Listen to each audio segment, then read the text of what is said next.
Hey guys, it's Sebastian with Looking, Feeling, Smelling Great. I'm back with another video for you today, and I have a special guest, Lanier Smith, here with me. We're going to discuss 5 fragrances that are targeted to ladies that we wear and think are unisex enough. So please stay tuned.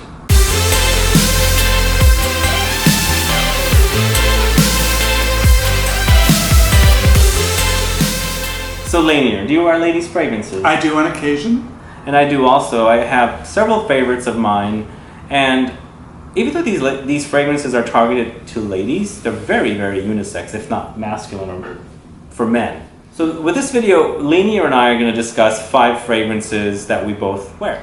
We'll start out with my favorite fragrance that's targeted to ladies, and I think one that a lot of men should check out if they're afraid of checking it out, because I think it's really, really unisex, if not masculine. That one is Portrait of a Lady by Frederic Malle, with the great nose Dominique Ropion.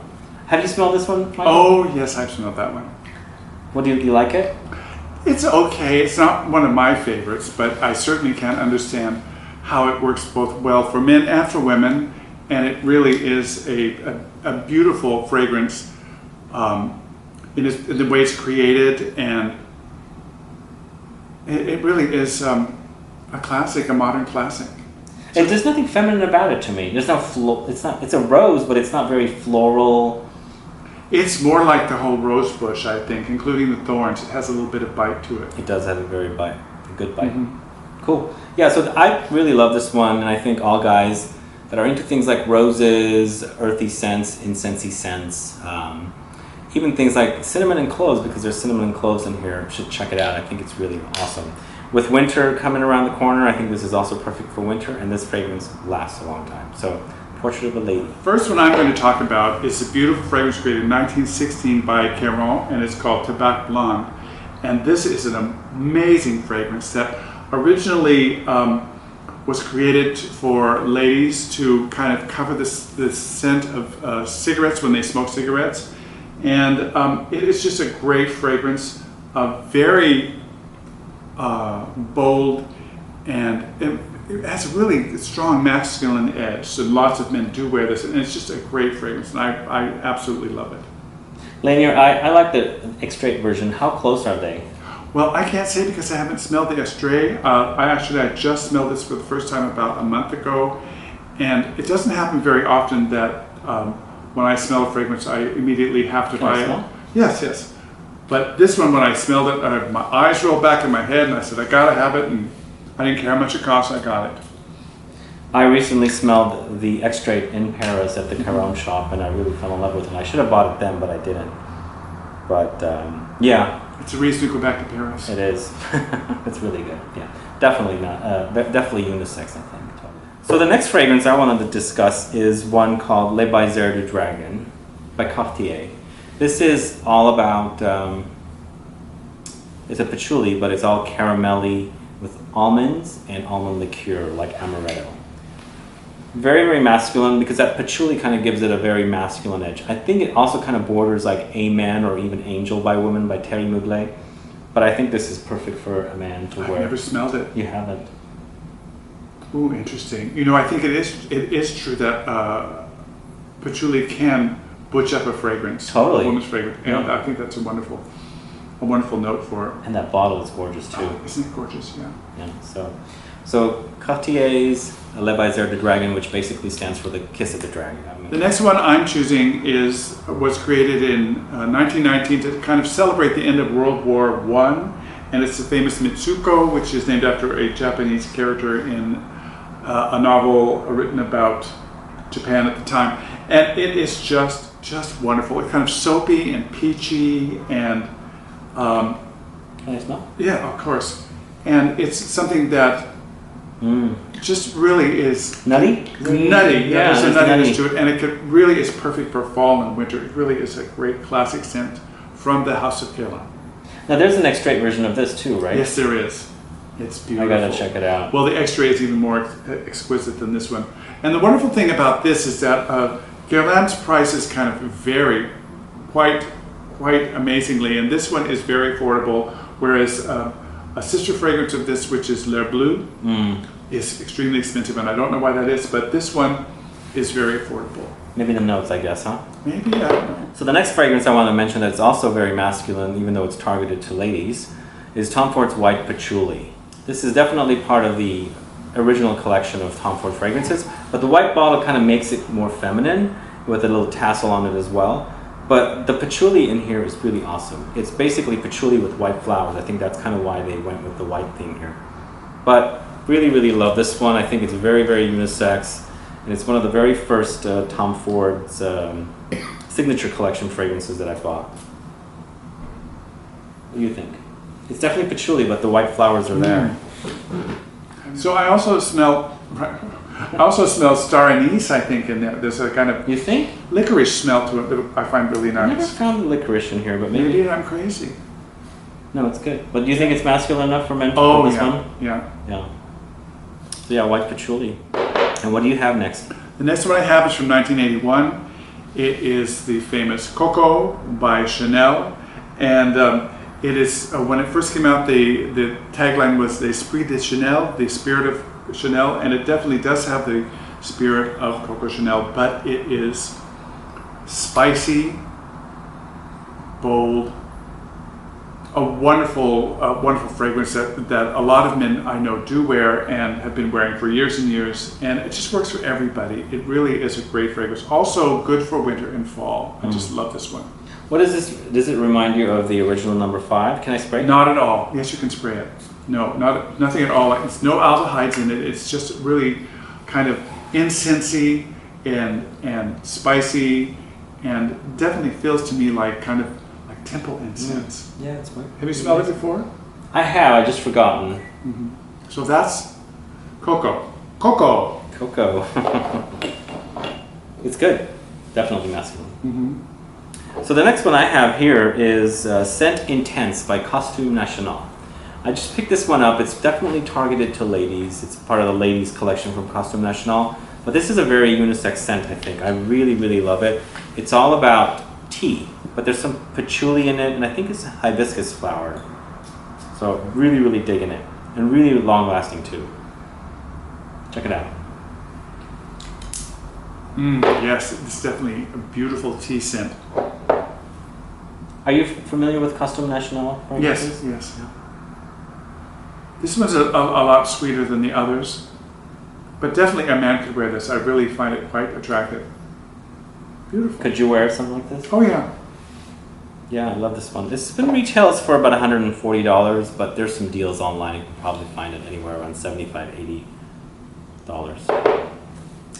As you know, probably noticed, the first 3 I did were classics from bygone eras, and the next one is from 2007. It's a modern fragrance that I really, really love, and that's Prada's Infusion d'Iris, and it is dry and austere, and it just puts me in the mind of a Hitchcock film. I don't know why, except that I sometimes call it the cool blonde. It's just really a beautiful fragrance, very, very masculine, and I just find it a great fragrance to wear. I like it better than the Infusion.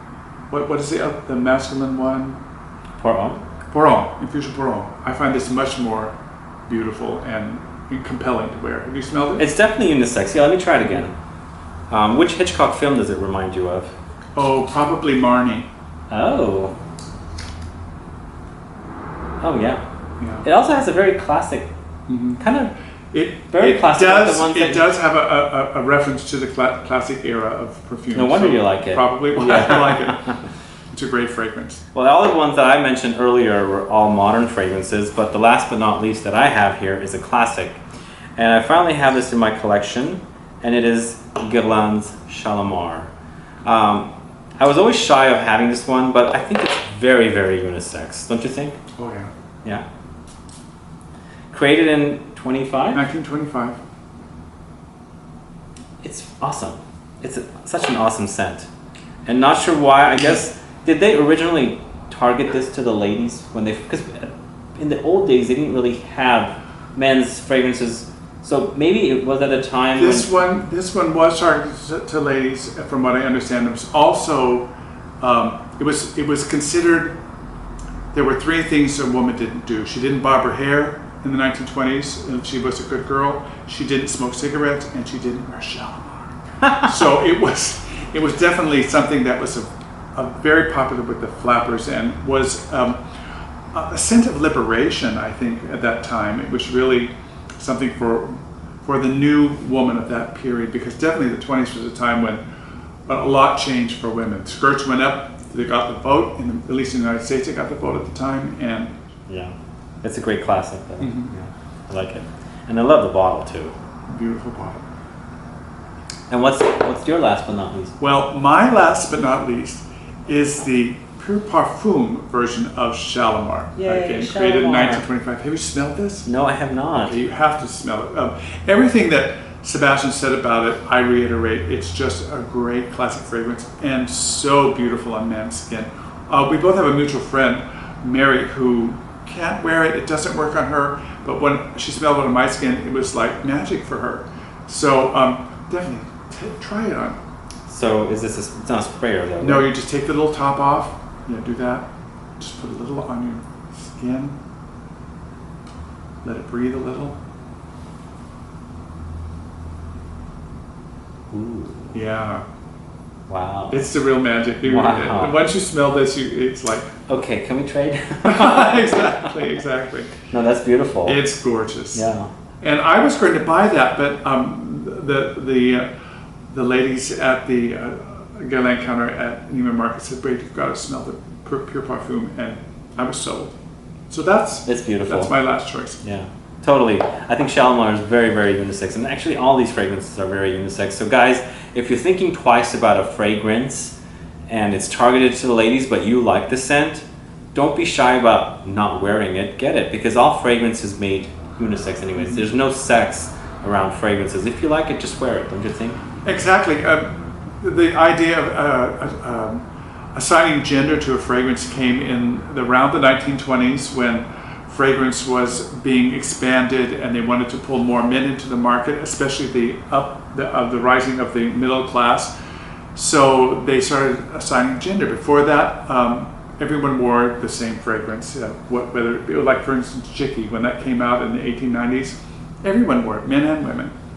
Cool, yeah. So, and I think what we're seeing now is also a lot of the niche are making fragrances very unisex. Exactly. So they're accessible by everyone. You might not like one, but you might like another unisex fragrance. So definitely check around and start wearing some of these, because they're awesome fragrances. And I'd like to add also that these 10 are not the only women's fragrances that you can wear. There are many more. I had to choose from a lot just to choose 5. So there are a lot more. Just go into the store and just smell, and close your mind to men's and women's, and just smell them just for what they are and see if it works for you.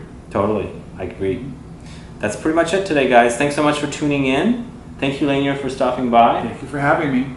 Please follow me on Facebook, Twitter, and Instagram. Like this video, please share it, and we'll be back with more videos very soon. Oh, and if you want to pick these fragrances up, I'll have a link. You can do that as well. All right? See you all later. Goodbye. Bye.